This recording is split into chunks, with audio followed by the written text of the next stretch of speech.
Good evening, everybody, and welcome to another edition of the South Florida Tribune podcast. My name is Scott Morganroth. Glad to be joined by Gary Kornbluh tonight. We have a great episode lined up. We're going to be talking about Medicare Supplement and Medicare Part D. The South Florida Tribune podcast is presented by Senior Medical Associates. And folks, let me give you an outline of what we have in store for you tonight. Gary obviously is our Medicare expert, does a lot of things with health insurance, so he's here to educate you week in and week out. And our main objective is, folks, is to put you in Aaron Rodgers mode.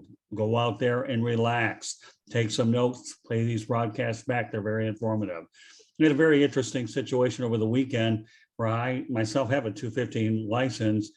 And at Gold Coast, the school for insurance, I had an instructor by the name of Jerry Tyler who, when I told him about what we were doing, Gary, he said, "I love what you're doing, Scott. Keep doing it up. Our main objective is to go ahead and educate people, and that's exactly what we're going to do." So, folks, once again, take some notes, listen to the broadcast. Don't be afraid to listen to it again.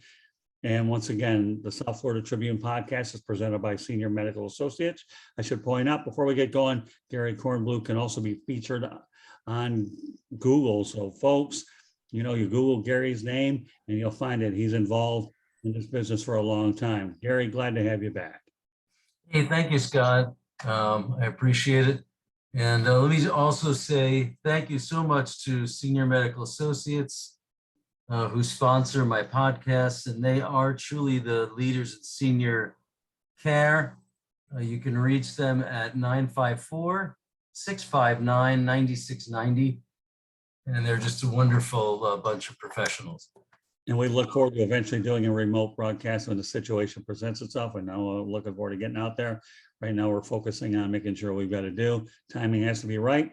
And our hope is to have one in person with them, especially before open enrollment begins. That's what our target is. With that said, Gary, let's get this bad boy going. And first of all, what is the best option for Medicare once you turn 65? Once you turn 65, okay, you've got lots of options, but the very best option is just keeping original Medicare, Part A and Part B. And the reason why is very simple. You have access to the entire Medicare system nationwide. There's no networks, there's no referrals to deal with. Now, if you do that, Medicare typically pays, let's say, 80%. So now there's a gap of 20%. And that's why sometimes a Medicare supplement is called a Medigap policy, because it's designed to cover that 20% gap and give you the 100% coverage. So that is the best option. And then let me just say on a side note, as long as it's affordable, because there is a cost associated with purchasing a Medicare supplement policy. And then there are other costs too, which we can review as well. Okay. So what are the costs if you choose a Medicare supplement plan? The costs are everyone that has Medicare, Part A and Part B. Well, Part A actually is free, and that's the hospitalization coverage. It's the Part B that you actually pay for. That's called the Medicare Part B premium. And this year it's $148.50. So that's actually taken right out of your Social Security payment. If you're collecting Social Security, it can be deducted from your payment. If you're not collecting Social Security yet, the government actually bills you on a quarterly basis. You get a paper bill. So the costs would be the Medicare Part B premium. And then also you would have, above and beyond that, you would pay a premium for the Medicare Supplement plan. Now, that's going to be based on your age and your gender and your smoker, non-smoker status, because they are medically underwritten. Let me also say one other thing. The other reason why Medicare supplement is an important policy to buy when you turn 65 is because you have a guaranteed issue period where no matter what your medical history is, you're guaranteed to get a Medicare supplement policy. Let's say, for example, you took Medicare Advantage instead, and let's say 2 years up the road, you decided that Medicare, original Medicare and a supplement was the better option. You might not qualify at that point because at that point you would be subject to medical underwriting. So that's another reason why if you have a bit of a medical history, you may want to start off with the supplement, and because you can always, your agent can always back you into a Medicare Advantage plan, because everybody qualifies for Medicare Advantage. But again, not everybody qualifies for the Medicare Supplement. Okay. Very good. If I choose original Medicare and a supplement, will I be subject to a network or will I need referrals to see a specialist? That is such a common question. People just do not like networks, and they like the freedom of being able to go really to any doctor, any specialist, any urgent care center, any hospital that's in the Medicare system. So you would not be subject to a network, because your network essentially is the entire Medicare system. Okay. And again, there's no referrals. As long as that doctor or that specialist or that hospital, as long as they take Medicare, which most of them do, then you can go. So no networks with Medicare Supplement. Okay. So can I switch from a Medicare Supplement policy to a Medicare Advantage plan and then go back to original Medicare and a supplement? Can you switch from a Medicare Supplement? So you have a Medicare Supplement, you're thinking of going, and then you decide to take a Medicare Advantage. And there are some reasons why people do that. Maybe they don't feel like paying that monthly premium for the supplement anymore. So you can do that, but here's the risk that you run. The risk that you run is, as I said previously, if you switch to Medicare Advantage, you can always return to original Medicare, but you may not qualify for that supplement if you're uninsurable, which would leave you with that gap again, that 20% gap. So you would Medicare Advantage at that point would be your only option if you were uninsurable. So yes, you can switch. The answer is yes, you can switch. You have Medicare Supplement, you go to Medicare Advantage, and you decide, well, really original Medicare and the supplement is really my best option. After doing much research, that's what you decided. And as long as you're healthy, you could qualify, you could go back to a supplement. Again, the problem comes in if you're not so healthy, you may not qualify. You may not be able to get a supplement again. Okay. So do I get drug coverage when I sign up for a Medicare Supplement policy? Okay, you do not get drug coverage when you sign up for Medicare Supplement. The Medicare Supplement policy is just that. It supplements your original Medicare, your Part A and Part B. So you would have to purchase what we call a standalone Medicare Part D plan. That would cover your prescription medications. And the standalone Part D plans are, I would say they're somewhat similar. However, they do vary quite a bit in premium. So typically what I do is I'll instruct my client and I can direct them. But the best thing to do is to go onto Medicare.gov.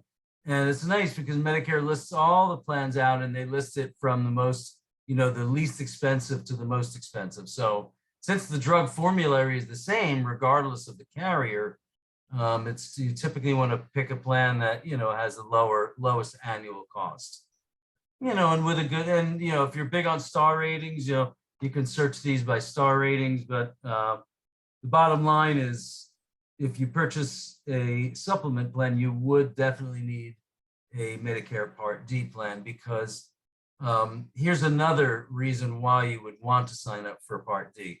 Like the Part B, if you're eligible but you don't sign up, you could be faced with a lifetime penalty. Same thing with the Part D. If you're eligible for Part D and you don't sign up, you could be faced with penalties, late enrollment penalties. So you don't want to. You just want to sign up. And sometimes my customers will say, "Well, I don't take any medication at all. Do I still need a Medicare Part D plan?" And the answer is yes, definitely. Even if you take no medication, you still want to lock in that Medicare Part D. The premium will be low. You'll have virtually no co-payments. It'll probably be under $10 a month. But what you're doing is you're protecting yourself from late enrollment penalties in the future. Okay. Sounds good. If I choose an original Medicare and a supplement policy, do I get dental and vision coverage? You do not get Medicare Supplement, original Medicare or Medicare supplements do not cover dental and vision. Medicare, however, does cover certain dental related Medicare Medicare issues relating to dental. For example, God forbid you're involved in an accident and you had to have reconstructive or maxillofacial surgery, including the teeth. So major things like that are covered as a result of an accident. But typically dental coverage, just to get your cleanings and your fillings and your tooth extractions and your bridges and root canals, you would have to purchase a separate dental policy for that. And as far as vision, yes, you would have to purchase a separate vision policy. It's funny, I don't typically do a lot of vision because I don't really think they're worth the premium. I go to America's Best for $69.95 and I get my exam and 2 pairs of glasses. So I don't really think it makes sense to pay a premium for vision coverage unless it's part of a group policy. So that's just a little bit I figured I'd share with you. Well, so you bring that up, and I'm really curious, and I know a lot of our listeners and viewers are as well. Would you, in your estimation, Gary, feel that vision coverage as well as dental coverage is overrated coverage? Well, it's a cost benefit analysis, really. Right. And sometimes dental coverage can make sense in certain circumstances, but the problem is they don't cover very much. Right. They don't give you much of an annual benefit, maybe anywhere between $1,000 and let's say $3,000 per year, which is really not a lot of coverage, and yet you're paying a monthly premium to get this coverage. So some people just like to have it because they don't mind paying out monthly and then getting a little bit of help when they receive those services. Other people say, I'm going to skip the dental plan. I'll just self-insure, for my dental work. And you can do that if you have very healthy teeth. Which leads me to my next question, one that a lot of people like to ask. And I don't like to get into discount medical coverage and all, because I know it's a separate animal, discount medical plans, however they're phrased. But sometimes individuals elect to go with those for these ancillary coverages like dental and vision as well. And then you wonder if that's just as efficient as it would be some of the insurance things that we're just talking about with dental and vision. So why don't you explain to our audience that as well, whether a discount medical plan would be advantageous in those specific areas? Yeah, sometimes those plans can be advantageous, Scott. They can provide discounts for dental procedures and discounts for eyewear and in some circumstances discounts for medications. So yeah, they can be good, and the costs for those plans are usually very inexpensive. My feeling though is as long as your agent puts you in a good plan with good comprehensive coverage, you typically don't need those types of ancillary programs. Yeah, but those ancillary programs are actually not bad, especially when you factor that they do involve multiple family members. So they're not bad plans at all. They're economical and they cover a lot of those other things that undoubtedly may not be covered. But it's a good thing for a lot of the average individuals to know that they're there. There's an advantage to those things. You just have to know where to incorporate that. So right. With that said, let's transition over to how does a donut hole work? I know that I've had cousins that are on the Medicare program that talk about the donut hole, but Gary, why don't you go out there and get into more specifics about it? Oh, okay, the donut hole. That's a little bit of a controversial subject. Well, here, let me just explain it this way. There's 4 drug coverage phases. There's the deductible phase, the initial coverage phase, the coverage gap, which is called the donut hole, and then the catastrophic phase. So briefly, I'll just tell you, the deductible phase, as it sounds, that's where you pay up to your deductible. This year, it's $445 for annual deductible, and that's the deductible phase. So once you've paid that deductible, you then pay your co-payments for your medications. Now, having said that, let me just tell you that tier 1 and tier 2 medications are usually not subject to the deductible, and usually it's only zero or a small copayment at the pharmacy for the tier 1 and tier 2 medications. Now, the initial coverage phase is the second phase. So in the initial coverage phase, this is a little confusing, but once you and your plan have spent $4,130 between co-payments, co-insurance, etc., then you enter the coverage gap, otherwise known as the donut hole. So again, it's once you and your plan have spent $4,130, enter into that donut hole. Now that's where you're just going to pay a flat 25% for both generic or brand name drugs. Now, it was said that the government got rid of the donut hole, but they actually didn't. They just modified the donut hole. They didn't get rid of it. The donut hole, it used to be when you were in that coverage gap or the donut hole, you would pay 37% for both generic and brand name. They brought that 37% down to 25%, which was a tremendous help. But they didn't actually eliminate the donut hole. They just brought the percentage down in that coverage gap stage. Once you've actually spent, and this is just you out of your pocket, once you spend $6,350 in out-of-pocket costs, at that point you exit the donut hole and you go into that last phase, which is that catastrophic coverage phase. Once you're in that phase, your costs go way, way down. You only pay 5% of the total drug cost. Okay, and that is the donut hole.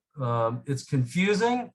I would say the best thing to do is do a Google search for 2021 donut hole, click on images, and there's a lot of nice little charts that you can look at to further explain the donut hole.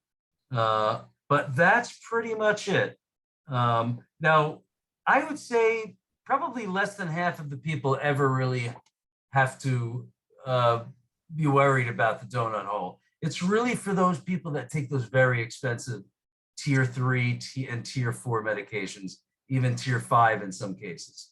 So that's where that donut hole comes in. That's where those really high costs of medications come in. And that's when you get caught in that donut hole. So hopefully in the future, maybe Big Pharma will help to reduce drug costs over time. Yeah, that leads me to my next question. Thanks. You brought up a very good point, Gary. When you talk about medications, they can be broken down in two ways. The actual medication and then the generic one. Why don't you give everybody out there a little bit more of an overview about what the difference between a generic medication is versus the actual one itself? It'd be like me comparing a soda, at a grocery store versus Diet Coke versus the actual store model. But I think this is a very simplified analogy when you compare and contrast medications. Do they have a lot of the same chemicals in them, but just worded differently? Well, the generic, first of all, there's brand name and generic. Right. Okay. So brand name drugs typically have I believe, a 7-year life from the time they're approved by the FDA, which basically means, I believe, I'm not an attorney, but I believe the patent runs out at that point, and then other generic drug manufacturers could come in and start manufacturing that same compound. So it is actually the same compound. Now, many people feel that the brand name drugs are better. Maybe there's more quality. They feel that there's more quality control. I don't know how true that is. I mean, plenty of people take generic medications, and I believe that the compounds exactly the same. But in many cases, people prefer to take, people actually have told me many times that they feel better they can't take the generic, they can only take the brand name. And that may be the case, I don't know. May or may not be, but in any case, let me just say that most people are just fine with generic medications, and they can end up saving quite a bit in co-payments by taking the generic equivalent But of it's the good. brand name. But it's good that you can give everybody, Gary, a very generalized understanding when you compare and contrast the two, so that everybody understands either exhibit A or exhibit B. And that's what I want a lot of folks to try to digest with what you're telling them. Generic or brand name, either way, is probably a matter of preference and choice, probably even peace of mind, I would say. I would say try the generic. Ask your doctor if he can write you a script for the generic equivalent. You'll save money, and chances are it'll work just as well as the brand name. Very good. Okay. So how can I change my Part D drug plan if I'm not satisfied? You can actually change your Part D plan, your Part D drug plan. You can only change it once a year, though. That annual enrollment period comes around every October 15th and runs to December 7th. It's called the AEP, which was another podcast you did, right? Where the annual election period, some people call it the annual enrollment period. But in any case, it's that 45-day window where you can actually review and change your Part D drug plan if you want. And these plans do vary slightly each year. So sometimes I actually do change my my clients from one Part D to another. But usually I think by and large, I think people stay with the plan that they have because they're very similar. Did that answer your question, or was there a follow-up to that question? No, I think you covered it well. So the next follow-up I'm going to lead to, is there any additional help available for expensive meds other than the coverage offered by Part D, such as manu coupes, grant subsidies? There actually are, yes. So as I said previously, there are some medications that are really just super expensive. You know, the tier 3s, the tier 4s, tier 5s. And again, we're faced with if you're a Medicare recipient, which we're talking about Medicare here, you're faced with that donut hole issue again, right? Right. Where you could potentially be out of pocket $6,350.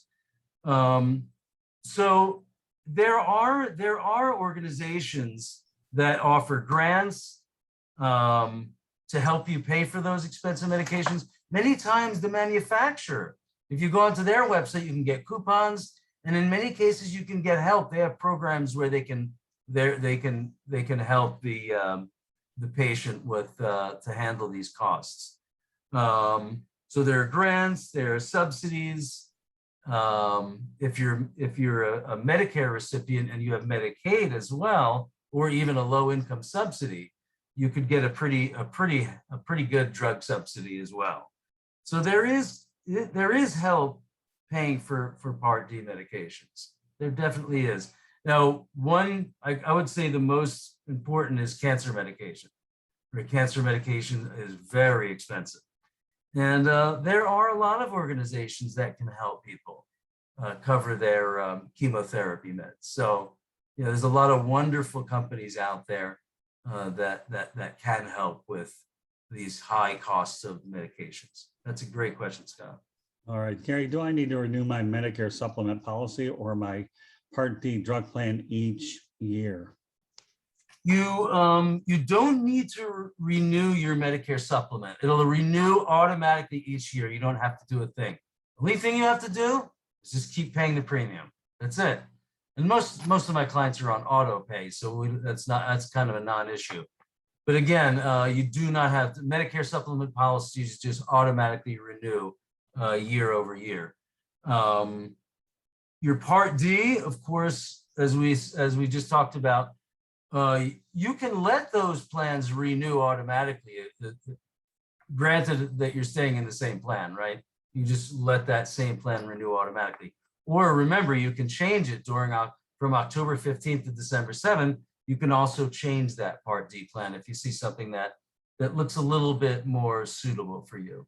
Because many times people's drug formularies change, and maybe one carrier had a good plan last year, but because your drug formulary, the medications you take, have changed, that maybe another carrier may have a more attractive policy. And I just want to mention, on my last podcast, you asked me, we were talking about what's the reason why people would switch from Medicare Advantage, I believe, to Right. Medicare Supplement. And it was because one thing I failed to mention, one of the main reasons is when you're on Medicare Advantage and your doctor leaves the plan, most of the time you're forced to change Medicare Advantage plans, right? And find a plan that doctor's taking now, right? The reason why I'm mentioning this is with Medicare Supplement, that's a complete non-issue. Because remember, you have access to the entire Medicare system nationwide. As long as that doctor, that specialist, that urgent care center, that hospital, as long as they accept Medicare, you're in with your Medicare supplement, with your original Medicare and your supplement. And then don't forget your Part D to cover your prescription meds. Well, I'm glad you had an opportunity to bring it up on this broadcast, Gary, because I know a lot of people probably wonder about that. And if you want to reach Gary Kornbluh, you can do so through us as well, South Florida Tribune at gmail.com. This is a South Florida Tribune podcast. My name is Scott Morgan-Roth, along with Gary Kornbluh. This broadcast is presented by Senior Medical Associates. We bring this to you. We ask you to go out there and subscribe to the South Florida Tribune YouTube channel. The main objective is we want to make sure you have an opportunity to get the alerts when a new show comes on here as well. And Gary does a really super job week in and week out, making sure that this is a very tough subject. It isn't something you're going to learn overnight. I can't emphasize enough, folks, okay, to go out there and listen to these broadcasts over and over. You will get something new out of it all the time. Gary Kornbluh is also a columnist for the South Florida Tribune. And if you want to read Gary's columns, you can do so at www.southfloridatribune.com. He has a drop down. His profile is on there as well. And he is all over the South Florida Tribune, which we are an online publication. If you want to follow us on social media, you can do so on Twitter at Tribune Now as well. So, Gary, I think it's important to let people know how they can get a hold of you. Go ahead, the floor is yours. Okay, thank you so much, Scott. Best way to reach me really is my cell phone. It's on 24/7. It's area code 561-305-5949. Again, 561-305-5949. You can always reach me. If I don't respond, which is rare, you can always leave me a message. Also, you can go onto my website, www.medigapx.com, medigapx.com. You can click on my testimonials tab and see what many of my customers have said about me. Last, I just want to once again thank Senior Medical Associates. They take great care of my folks. My mom and dad use Senior Medical. They're wonderful. They can be reached at 954-659-9690. They'll take great care of your folks that are 65 and older. Remember this, these are a senior primary care facility, and they have 10 offices in Broward County. So thank you so much, Senior Medical. And thank you, Scott, for having me again. Looking forward to the next one. Yeah, me too. And the one thing I want to emphasize, folks, that when you review these shows is, you're not only reviewing them for yourself, but you're also reviewing them for family members as well. So everybody can benefit by this broadcast. At some point, you're going to qualify for Medicare, but mom and dad, grandpa, whoever, this is all useful information to family and friends. So please pay attention to these broadcasts. Watch them from start to finish. Don't be afraid to stop and start this show, because I know you'll always get something new out of it. And again, we are very proud to have Senior Medical Associates as a sponsor for this show. Gary does a wonderful job. He's been at it a long time, And there's a reason why he's on Google. When people go ahead and Google his name, they realize that these videos are up there. And it's a good thing for him to do, because nowadays in an environment where it's impossible to get in front of people because of the COVID-19 pandemic, and some people aren't comfortable inviting anybody in, you know what? You can see everybody virtually on the internet. You got to realize that the World Wide Web is a powerful tool, which enables us to be able to make sure that we bring these shows directly to you. All you need to do is pay attention and try to do everything you can to gain as much out of these as we can. We enjoy bringing them to you time in and time again. And I don't feel there's a more qualified individual than Gary Kornbluh, who's able to process and give you this information. And again, folks, knowledge is power if it's applied. Remember that. And I know the one constant dilemma that we have to deal with, Gary, whether we like it or not, is the threat of COVID-19. Folks, take it seriously. COVID-19 kills people, okay? This is not anything political. Get the vaccine. Everything that Gary alludes to in these shows here, and not only is about Medicare, but, you know, we're talking about medications at any age. Anybody can get this virus. So, you know, you don't want to find yourself in a very complex situation. But Gary, any closing thoughts before we wrap it up? No, not really, Scott. I mean, you mentioned COVID. I think you're right. I think people just need to follow the science, and you know, science is based on many years of evidence. So I think we just need to continue to follow the science. I'll be in line for that booster shot for sure, and I'm sure you will be too. So it's a very controversial subject, but just it's hard to know who's going to take the shot and who's not. I just hope everybody does.